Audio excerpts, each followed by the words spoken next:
بسم اللہ الرحمن الرحیم۔ یعنی بڑی معذرت کے ساتھ مجھے یہ بات کرنی پڑے گی کہ اتنا کالا جادو، ہر تیسرے آدمی کو کالا جادو، ہر تیسرے آدمی کو، اور خیر سے وہ جو بتانے والے ہیں وہ بھی بڑا انوکھا انداز انہوں نے اختیار کیا ہوا ہے۔ وہ کہتے تجھے جادو کر دیے کسی نے۔ کس نے کہا کہ یہ مجھے بتانے کا حکم نہیں، مجھے شرارت کا حکم تھا، شرارت میں نے کر دی، اب تو گھر جا کے سوچتا رہے۔ اسی طرح ڈھیروں قسم کے ملنگ ہمارے کھاتے پڑ گئے، ٹال پہنے ہوئے، اور وہ آ گئے، وہ لوگوں کو قسمت کا حال بتاتے ہیں۔ آپ کا تو مجھے نہیں پتا، میں نے اپنے دیہاتوں میں دیکھا ہے کہ وہ سونا بھی ڈبل کرتے تھے، بعد میں پتہ چلتا تھا سنگل بھی غائب ہو جاتا تھا۔ ہنسے نہیں جی، اونچا نہیں ہنسنا چاہیے کبھی بھی، یہ محافل ہے ہماری، سنجیدہ ماحول ہے۔ میری بات پہ آپ توجہ کریں گے عزیز کہ آپ اوہام پرستی کا شکار نہ ہوں، ورنہ آپ اور نبی پاک صلی اللہ علیہ وسلم نا جگہ جگہ حضور ہمیں ذوق دیتے، سمجھاتے کہ تم نے اپنی توجہ اللہ رسول کی جانب رکھنی ہے، تم نے الجھنا نہیں، ورنہ آپ کیسے میدان میں نکلیں گے؟ فوجی کہہ دے ہمیں کالا جادو ہو گیا، ہم سے جایا نہیں جاتا، تو جنگ ہوگی؟ کوئی کہہ دے ہم پر تو وہ فلانے نے آسیب کرا دیا ہے تو ہم دفتر نہیں جا سکتے، تو کاروبار زندگی چلے گا؟ کن چکروں میں پڑ گئے؟ جادو ہوتا ہے، اس کی حقیقت سے انکار نہیں، لیکن اتنا کچا ماحول، اتنی کمزور بات، یہ اہل ایمان کا شیوا نہیں ہے۔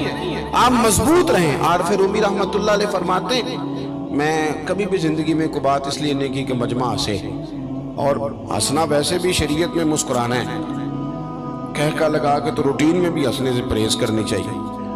وہ کہتے ہیں ایک بادشاہ تھا تو اس کا بھی ذہن بن گیا تھا کہ پتہ نہیں یہ کیا ہو جاتا ہے۔ کچھ یہ لوگ نا ہمارا وہم بڑھاتے ہیں، آج کل جو تویز دھاگے والے لوگ ہیں نا، یہ اور اضافہ کرتے ہیں اس کے اندر، اور کہانیاں بنا کے دیتے ہیں، لوگ اور زیادہ الجھ جاتے ہیں۔ بادشاہ تھا تو وہ شکار کرنے جاتا تھا تو اس کے ذہن میں یہ خیال تھا کہ اگر رستے میں کوئی بندہ میرے متھے لگ جائے تو میرا شکار ٹھیک نہیں ہوتا۔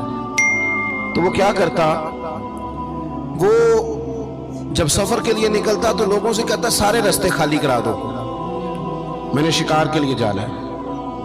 لوگ رستے خالی کرا دیتے۔ ایک دن ایک آدمی بیچارہ نے ایک آنکھ سے اسے نظر نہیں آتا، وہ کوئی جنگل سے لکڑیاں کاٹ کے آ رہا تھا تو اچانک وہ چڑھ گیا۔ اذانیں زیادہ ہوتی ہوں تو ایک کا جواب دینا ضروری ہوتا ہے، وہ ہم دے چکے ہیں، اس لیے آپ توجہ کریں میری بات۔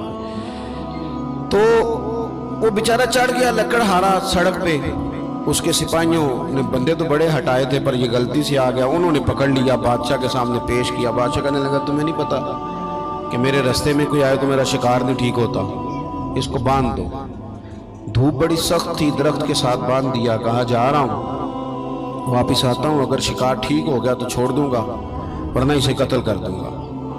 دو بندے اس کے سرانے کھڑے کر دیے تلوار لے کر کے۔ اب وہ بیچارہ صبح سے بندہ ہے، بادشاہ چلا گیا۔ اتفاق کی بات یہ کہ آج شکار پہلے سے بھی اچھا ہوا، خوب ہوا، بادشاہ واپس آیا۔ اب یہ دھوپ میں بندہ ہے، کسی نے پانی بھی نہیں پوچھا، تنگ آمد بجنگ آمد، بندہ جب پورا تنگ آئے تو پھر جنگ بھی بڑی کرتا ہے۔ اس نے کہا یار آج مرنا تو ہے، اب مرنا سچ بول کے۔ بادشاہ نے کہا اسے کھول دو، آج میرا شکار بڑا اچھا ہوا ہے، لہذا اسے کچھ نہیں کہنا، کھول دو۔ رسیاں کھول دی تو پتہ کا شخص کہتا ہے بادشاہ ایک بات کر لوں میں بھی، مار تو جانا ہی ہے پر ایک بات کر لوں؟ کہنے لگا کرو۔ کہنے لگا تم نے صبح میرا منہ دیکھا تھا، تمہارا شکار بڑا اچھا ہوا ہے، دن بڑا اچھا گزرا ہے، پر میں نے آج سویرے تمہارا منہ دیکھ لیا تھا، تو دیکھو میرا بیچارے کا کیا حال ہوا ہے کہ صبح سے یہاں۔ اب تم بتاؤ منحوس میں ہوں کہ تم ہو؟ نحوست میرے اندر کہ تمہارے اندر؟ میں اگر کوئی جوان آدمی میرے ساتھ آ کے یہ بات کرتا ہے نا کہ میری فلان ہو گیا تو میں بڑا، تو مجھے اس پہ غصہ آتا ہے۔ میں کہتا ہوں آپ اس عمر میں یہ کام کریں گے تو بزرگوں کو کون سہارا دے گا؟ ضعیفوں اور کمزوروں کو کون اٹھائے گا؟ آپ اتنی کچی باتیں کرتے ہیں۔ اور یہاں پیروں نے بھی عجیب تماشا گھڑا ہوا ہے، سویرے 9 بجے بیٹھ جاتے ہیں تعویذ لکھنے۔ آپ قرآن شریف کا درس کب دیں گے؟ آپ حدیث پاک کب پڑھائیں گے؟ آپ ان کو اصول فقہ کب بتائیں گے؟ پیر صرف دین کا نمائندہ ہوتا ہے جس نے رب رسول کا دین پڑھنا ہے اور آگے پڑھانا ہے، جس نے لوگوں کو وہاں سے دین سیکھ کے آگے سکھانا ہے۔ باقی کیا معنی ہے چیزوں کا؟ اس نے صرف آسان کر کے جو ہمارے صوفیاء نے دیا آگے بات پہنچانے۔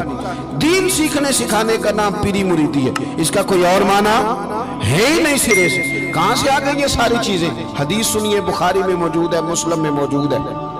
حضرت ابو ہریرہ رضی اللہ تعالیٰ عنہ فرماتے ہیں نبی پاک علیہ السلام کے صاحبزادے کا وصال حضور کی گود میں ہو گیا، گود میں وصال کر گئے صاحبزادے۔ حضور کو بڑی تکلیف ہوئی، آنکھوں سے آنسو آئے، سرکار روئے۔ صحابہ نے عرض کی حضور آپ بھی آنسو بہاتے ہیں؟ فرماتے ہیں میرا بیٹا گیا ہے، یہ آنسو محبت کی علامت ہے، ورنہ میرے دل اور زبان پہ وہی ہے جس سے میرا رب راضی ہوتا ہے۔ اتفاق کی بات دیکھیے، اتفاق کی، کہ اسی دن جس دن سرکار کے صاحبزادے کا وصال ہوا اسی دن سورج کو گرہن بھی ہو گیا۔ اب جوڑنے والے باتیں جوڑ دیتے ہیں نا، کچھ لوگوں نے بات جوڑ دی، کہنے لگے دیکھا حضور کے صاحبزادے کا وصال ہوا تو سورج کو بھی گرہن ہو گیا، سورج کو بھی گرہن ہو گیا۔ اور میرے دوستو سنو، یہ عقیدوں کی مضبوطی کتنا ضروری کام ہے، اپنے آپ کو فکری طور پر مضبوط رکھنا کتنا ضروری ہے۔ احمد مختار نبی پاک صلی اللہ تعالیٰ علیہ وسلم نے اسی دن لوگوں کو مسجد میں جمع فرمایا، اسی وقت۔ صحابہ کہتے ہیں ہم بڑے پریشان تھے کہ حضور تو غمزدہ ہیں، نہ کوئی جہاد کی بات ہوگی نہ اور کوئی ہوگی، تو اس وقت کیوں طلب کیا؟ سب کو مسجد میں بلایا اور بلا کے میرے نبی پاک علیہ السلام نے خطبہ دیا۔ اللہ کرے آپ کو سمجھ آئے، یعنی اس دن جس دن صاحبزادے کا وصال ہوا، غم کی گھڑیاں ہیں، حضور نے سب کو مسجد میں بلا کے، میں بخاری مسلم پڑھ رہا ہوں، حضور نے فرمایا لوگو سورج اور گرہن کا لگنا اللہ کی نشانیوں میں سے نشانی ہے، سورج چاند کو گرہن لگنا اللہ کی نشانیوں میں سے نشانی ہے، جب یہ لگے استغفار پڑھا کرو، نماز پڑھا کرو، اللہ کے حضور حاضر ہوا کرو۔ فرمایا کسی شخص کے دنیا سے جانے کا اس کے ساتھ کوئی تعلق نہیں۔ اپنے عقیدے کو مضبوط رکھو، اپنے معاملات پر غور رکھو، کبھی بھی کوئی کچی بات نہ کرے، کوئی کمزور بات نہ کرے کسی موقع پر بھی۔ ہم تو صوفیہ کرام کے جاننے والے ہیں، اور وہ لوگ تو اتنے مضبوط تھے نظریات کے، اتنے پکے تھے، تو ہر شخص کو کہتے تھے کہ دیکھنا تیرے دل میں غیر کا خیال نہ آئے، رب رسول کا خیال رہے۔ یہ اللہ والوں کا جو خیال ہوتا ہے، یہ چونکہ اللہ والے ہیں تو اس کو ہم غیر کا خیال کہتے ہی نہیں۔ ایک بات آخر میں اور آپ کی خدمت میں عرض کرنی ہے، اس پر بھی آپ ضرور توجہ دیں گے۔ تھوڑا سا نا حضور کی سیرت میں ایک تیسری بات جو بڑی ضروری ہے آپ سے عرض کرنی ہے، اس پر آپ غور کریں گے۔ دوسروں کے جذبات کا، احساسات کا خیال رکھنا میرے محبوب پاک علیہ السلام کی سیرت کا خوبصورت جزء ہے، خوبصورت، یعنی دوسروں کے جذبات کا خیال رکھنا۔ آپ دیکھیں آپ کو نا اس مضمون کی درجنوں حدیثیں ملیں گی بخاری مسلم میں، کتب احادیث میں درجنوں۔ حضور فرماتے ہیں میرا دل چاہتا ہے کہ لمبی نماز پڑھاؤں۔ نماز کس کی؟ اللہ کی۔ دل چاہتا ہے کہ نماز لمبی پڑھاؤں، لیکن حضور فرماتے ہیں پھر مجھے پیچھے بچوں کا خیال آتا ہے، بیماروں کا خیال آتا ہے۔ حضور نماز رب کی، خیال بندوں کا۔ نماز میں حضور فرماتے ہیں کہ میں نہ اس لیے لمبی نہیں کرتا کہ لوگوں کو تکلیف نہ ہو۔ حضور فرماتے ہیں میرا دل چاہتا تھا کہ تہجد کی نماز تم پر ضروری قرار دے دوں، پر تمہیں تکلیف ہوگی، لہٰذا میں یہ کام نہیں کرتا، میں اپنی چاہت نہیں دیکھ رہا، تمہاری نیند دیکھ رہا ہوں۔ حضور فرماتے ہیں دل کرتا تھا مسواک کو وضو کے ساتھ ضروری قرار دے دوں، پر تمہیں تکلیف ہوگی، لہٰذا میں یہ کام۔